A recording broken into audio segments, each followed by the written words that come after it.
Dr. Power, your guests have arrived. Oh, thank you, Bonnycastle. Greetings, good people. Come in and have a seat. Glad to see you again this week. This is week number 3 for another one of our Smoke Act sessions. I hope you're enjoying them. I certainly am, and enjoying the discussions.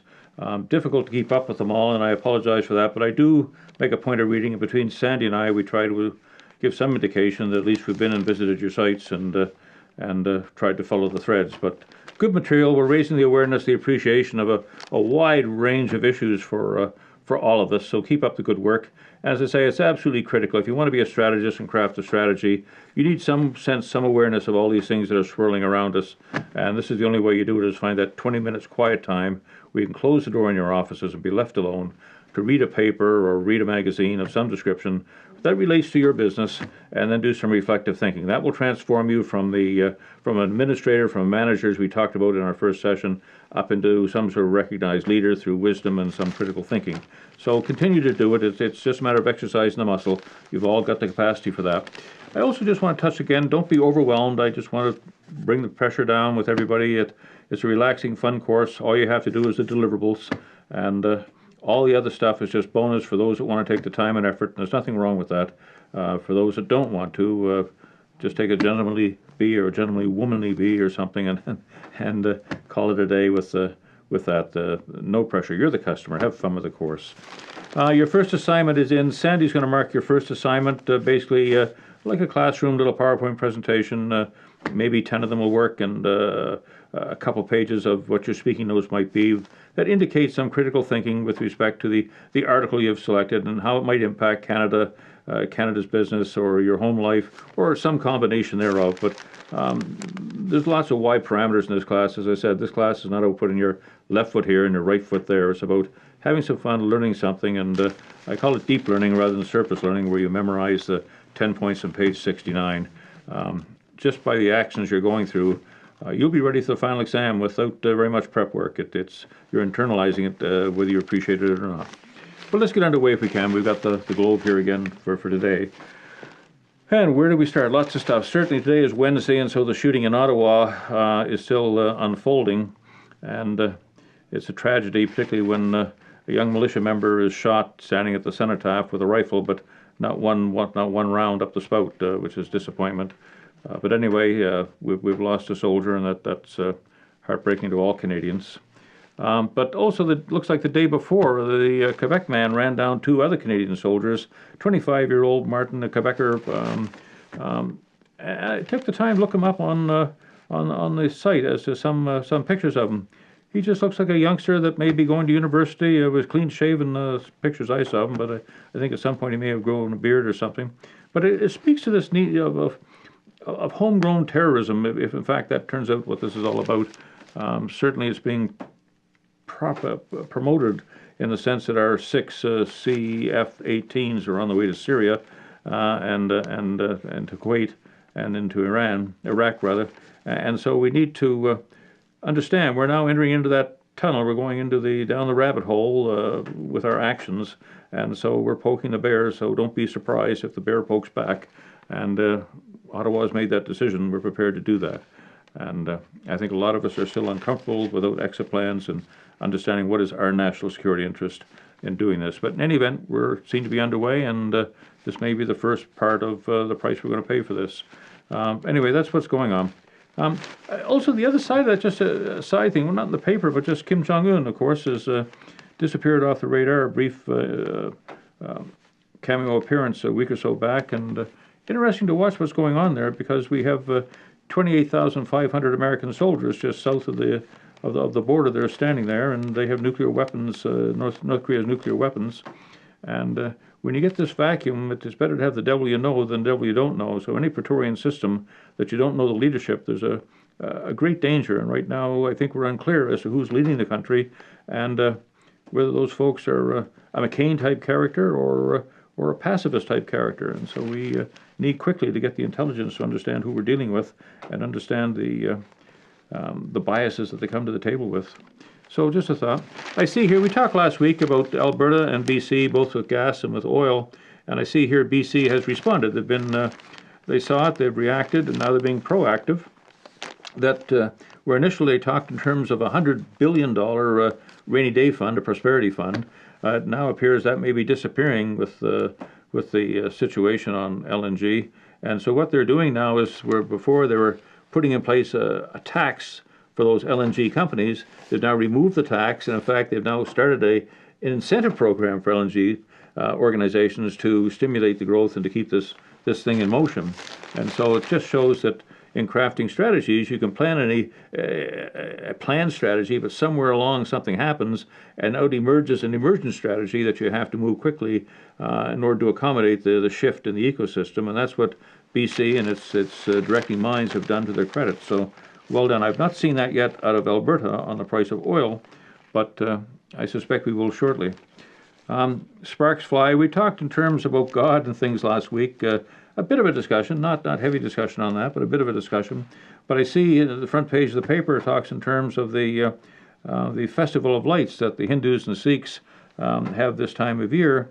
And of course, those that aren't those sort of folks are fighting back, saying they don't want the fireworks, the noise, etc., and are trying to close it down. And so we have this clash of civilizations that almost Huntington talked about back in 1996. And I think I put on the site in the bonus section that little article, but he forecasted back in 1996 that the next war would not be between nations, but rather be between the Muslims and the Christians. And we're seeing that unfold every day, this tension between the two major religions in the globe are banging up against each other and feeling somewhat uncomfortable. Mala, the young lady that almost lost her life from India, as you know, got the Nobel Peace Prize and is being widely acclaimed around the world and adopted, I think, by most of us as a daughter and a role model for freedom. Was going to meet with Harper today, in fact, Wednesday, in Toronto, and be given the honorary award of an honorary Canadian, which was nice. But of course, with this thing going on in Ottawa, the place was shut down, and Harper was put somewhere safe and won't get out of there until this is finally known what's unfolding. So we missed the opportunity for that, but she certainly is a well-known young lady, and we've seen the Dalai Lama, I think, got that at one point, and Nelson Mandela was another, and we gave it to a third person, but she'd be the fourth in Canada, and we haven't done it. I see here the CP Rail CEO is open for takeover bids because the industry is, when you go through that introductory growth into that little turbulence before the merger stage or the maturity stage, in this area here on the life cycle for an industry, the growth starts to fall off. It's not double-digit growth any longer, and it appears that mergers are one way to keep the growth going. And so he's receptive to that, and a good discussion, of course, for our needs. But it raises a question of foreign direct investment when something so important as our rail lines, of which we have two, and what it means to our grain producers and movement of energy back and forth. We should be watching closely if there's any mergers or acquisitions being talked as to who'll be the directing minds of these arteries of commerce in Canada. And so foreign direct investment might be worth talking about when we can have it, and are there occasions when we have to say, no, thanks, we don't want foreign direct investment. So an interesting topic. A little sidebar story there about submarines. 21 unmanned stations during World War II were set up for weather control, and they've found one up north, and we're just commenting on it. Somebody took a photo of the election ballot in the ballot box to indicate he voted Conservative in a recent election down there, and of course it's against the law to do that sort of thing. But just the idea of elections that are going on right now, I hope you vote in your particular, if you're in BC, and all the municipalities are undergoing elections, so be a participant. If you don't vote, then you get the government you deserve. And I announce at this point that my dear wife has stepped forward, and she's running for councillor in Langford, which is exciting. Here published is interesting story about the Globe and Mail, and a fellow called Glenn Greenwald had a meeting on a panel, and they were talking about the emerging danger, threat of danger, or stress that journalists feel in Canada, and more so in America these days, that this climate of fear they refer to suppress journalists and their articles like Snowden, that increasingly there's more and more government moral suasion, if you will, being brought to bear on publishing companies and papers, and just to omit or be careful what they publish, because it's always in the interest of national security, the big catch-all phrase. And so what we're seeing is this contraction on what amounts to be free speech and the freedom of the press. And with that contraction, understand it's like a teeter-totter. The more you contract the freedom of the press, the more you contract democracy in the country, because without a free press, you will not have democracy. And so as Canadians, we should all be concerned when we live in this sort of a state that we're concerned about what we say, all in the name of national security, and we start living in our own little bubbles and afraid to talk to each other and spy versus spy. So an interesting thing, we could talk a bit about that and the need for a free press for democracy. Lots on about our Canadian border as a result of this.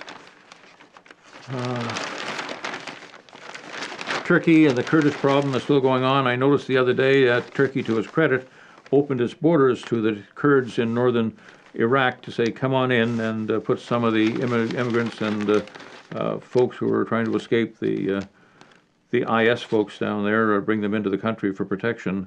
And I give them full marks for that, because it's opened the doors, because Turkey's for the longest while has had this difficulty with the Kurds, Turkish Kurds within their country, because they want to break off and balkanize and have their own state.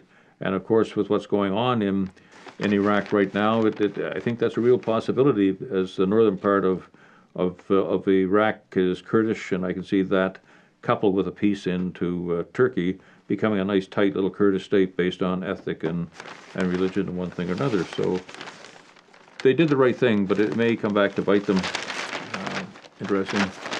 China has made a bit of an offer in Hong Kong to bring down this ongoing protest, and we talked last week about it, sort of a soft response to that, as opposed to a very militant police-type state response.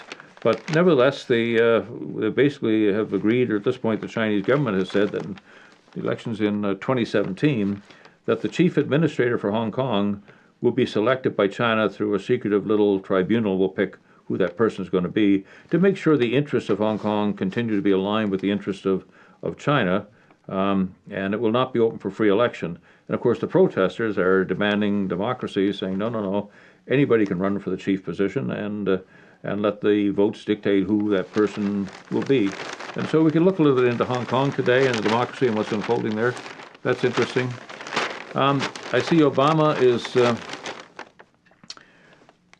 really hasn't, I don't think, yeah, it says here he hasn't been able to campaign for one single Democratic senator. They're all backing away like oil and water right now, going into the last few weeks for elections, because of the high approval rate, the low approval rate that President Obama has reported to be somewhere at times 23% to 32%.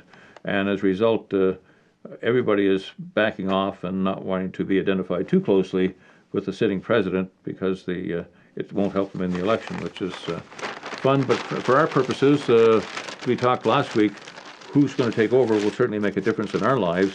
So we need to watch what's happening down there. Well, I'm going to the next paper. I just want to talk too for a brief moment. We talked a bit about homelessness last week, and that gave rise to this idea of a flat tax and a guaranteed annual income. So let me just put this out a bit to poke the bear and have an open mind for a minute. Some may have already heard it, others haven't, but it's been proposed on a number of occasions of a flat tax. Certainly in the presidential elections in America, candidates for that seat have, with some frequency, Forbes was one when he ran, Ross Perot was another when he ran, bring up as the platform, if elected, they'd introduce a flat tax. Now, there's no magic. There's numbers of jurisdictions like Hong Kong around the world that have a flat tax. Let me just grab a rate out of the air and say it's 18%.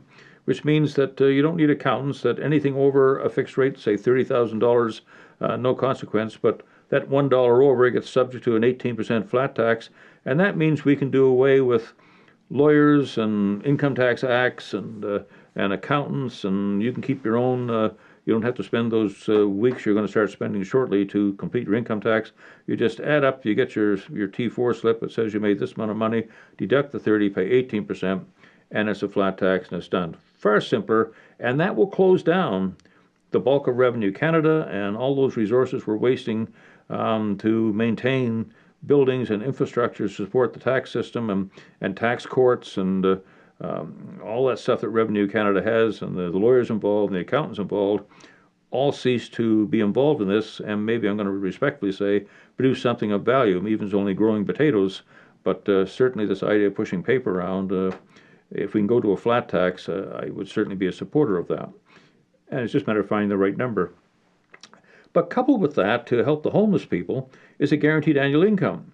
And again, there's jurisdictions that do this. I think the Kingdom is one in Saudi that all Saudis get X number of dollars a month as pay allowance.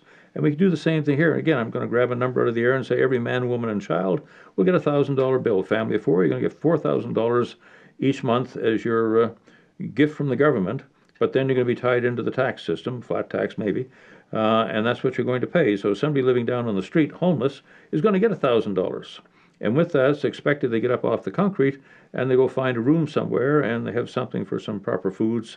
And but the same token, there's no clawback. Single moms with children under the social worker system now, if they earn that extra dollar up to a certain point, they have to give something back out of that into taxes. It takes the incentive away to earn that extra dollar. And again, if we had that guaranteed annual income, we'll do away with, this is how you pay for it. We do away with the idea of old age pension. We do away with student loans. We do away with welfare checks. We do away with the social assistance. All those things, all those infrastructure collapses. Clear across Canada, all the people involved in those systems of providing the checks and disappear from the system. If you had all that gone, I think a business case could be made, and it's a matter of the numbers would have to come out. But I think we're approaching that area that it's doable in Canada. But let's have that discussion to see if that might not be a solution to help the unwashed. It's going to become increasingly more difficult, certainly with the cluster of seniors over 65 is going to impact on that. So again, we'd have this boom of seniors. And then the other big bunch of folks is that increasingly with this growth in technology, those with those skill sets, this knowledge-based economy that Canada has morphed into, there's a great number of folks that will never be employed. And when we say unemployment in the Maritimes and Newfoundland may be as high as 12%, understand that's the numbers that are actually reporting. There's still another bunch who have given up looking. So there's like 18% of folks out there looking for some way to make a living, and those jobs may be that we never have jobs for them. It may be for the rest of their lives, like drones in a bee colony. They're going to need this guaranteed annual income, but without education and a place to fit into the knowledge-based economy, I think there's a growing base of basically unemployable folks. They're going to have to be taken care of, or you're going to have civil unrest, as we saw in the Arab Spring in some of the Middle Eastern countries. Youngsters 15 to 24, without a future, without that chance to accomplish something in their lives, if you don't at least give them a guaranteed annual income, you're going to have revolution. And so we should be looking at this as a possibility and reflect upon it carefully, because you're going to make the decision, not me. I'm too old in the tooth and moving along down the road, but you're going to be the decision makers. You are the decision makers for Canada, and you're going to be faced with this question, I suspect, sooner rather than later. So let's see what else we have in here I want to pick up on. Hospitals in BC. We've selected 5 hospitals to treat Ebola, and one of them is one close to me, Victoria Royal Jube. And so that's interesting. They've done that. That's proactive. Good marks for that. But I trust it's more than just an identification on a piece of paper. With that, you come all the infrastructure and training and support that should be going along with it. Another concern here in the paper is talking about farmers are worrying about the dwindling legacy of the land reserves in BC. Increasingly, the provincial government has been encroaching on that and changing the leadership of the commission that controls it to make sure favorable decisions are outcoming to support businesses that want to encroach on this farmland. And we've got 4.7 billion people in the million people, 4.7 million people in the province of BC, and only about 4.8 million hectares, and a hectare is 2.2 acres of land, which is enough to, if properly utilized, to provide food. But increasingly, it seems to me there's an issue of security of food as the globe continues to unfold, this quickening we're talking about, and pandemics and things that happen. It's a smart move that BC has the capacity, if it's required, to feed the people here in BC. And so I think we have to watch very closely what's happening to our land reserves and not use them up and asphalt them and put up shopping malls, but rather keep the land for the farmers. But that's a lot of social problems in that, where the old farts that did the farming are dying off, and the youngsters that have it, it's very attractive to them to see all this farmland that they can sell and not have to work as a farmer, which is long, hard work for very low returns. So it certainly is an issue. But we should be talking a bit about the land reserves and what we should be doing about it. I mean, we talk about security of food. It's something you could look up if you want to take a few moments on the thing. There's been a growth of a spot, a very large sunspot, noticed on the sun, and they're forecasting within the next 2 or 3 months, this thing has possibility of another major solar flare. That we had one a number of years ago, and it just deflected, missed the Earth. But if it deflected the other way, the electrical magnetic pulse would be such that it could have caused some significant disruption to electricity and grids and communication systems. And they're looking closely and watching this. You can go online and have a look at it, but it's something we should be monitoring. But if that was to hit, you wouldn't get your food from Mexico. Cars will not work to get up here. So we need some product here on the mainland. So we can look at EMPs as well, I guess, as a similar to pandemics. Let me see the pipeline debate. What do I want to talk about that for? Yeah, the pipeline debate. This is the idea of the this incident of the we had a large container ship lose its power just off the Haida, the First Nations, but it's in our very attractive, pristine area, and they're talking about bringing oil and gas off the Kitimat, just north of that, coming down. And if one of these tankers was to get loose in that area, it would devastate a very pristine shore, a very productive shore, the salmon, the food, all those supplies for a great number of years. So it's something we should be looking at. And so it just fuels, again, the idea of the pipeline debate on the Northern Pipeline, whether we want to do that in environmental concerns when this sort of thing happens, as we saw here with the ship off our coast the other day. I see Site C Dam is going to start its construction in 90 days. BC Hydro says it's pushing ahead. We introduced that topic last week briefly.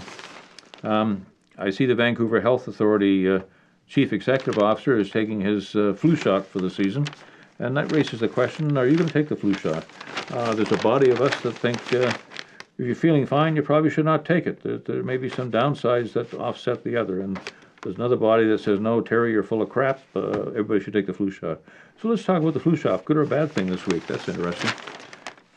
Yeah.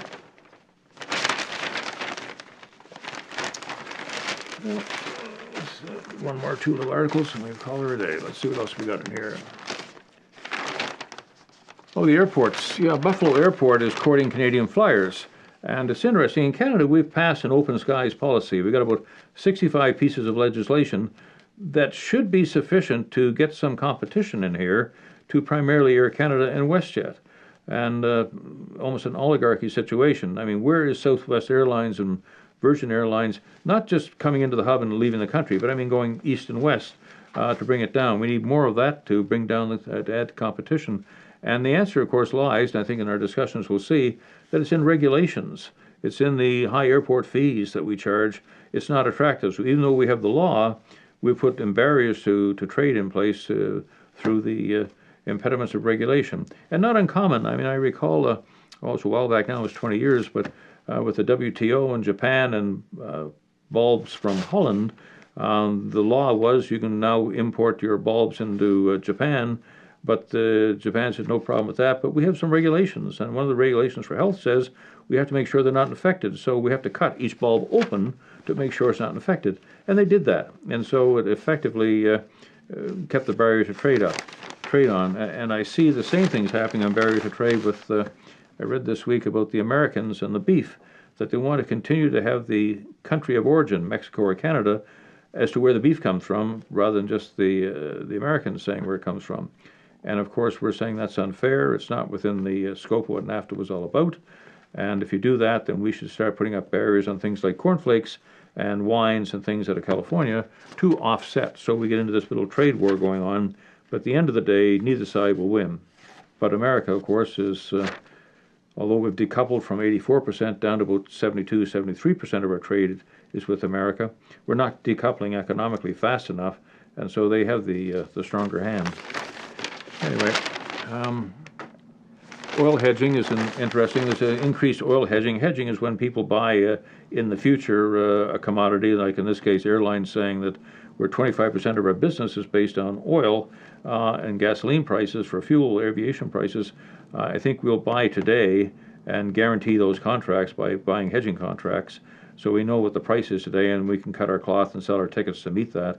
Because there's such high fluctuation with that and the price of the Canadian dollar doing this, it's hard for people to run their businesses, particularly food stores and that run on margins of 1, 2, 3 percentage points. A 3% drop in the dollar or a 3% drop in one of the inputs like oil for some other companies has a significant impact on whether companies survive and make money or not. So anyway, that's what's happening there, worth looking at. I think that's probably all we want to talk about today. That was good. Hope you've enjoyed the day. I'm enjoying it. Here for you. Call anytime, the 472-3836 number. Continue to work, collaborate, have fun. Talk to you next week. Bye-bye.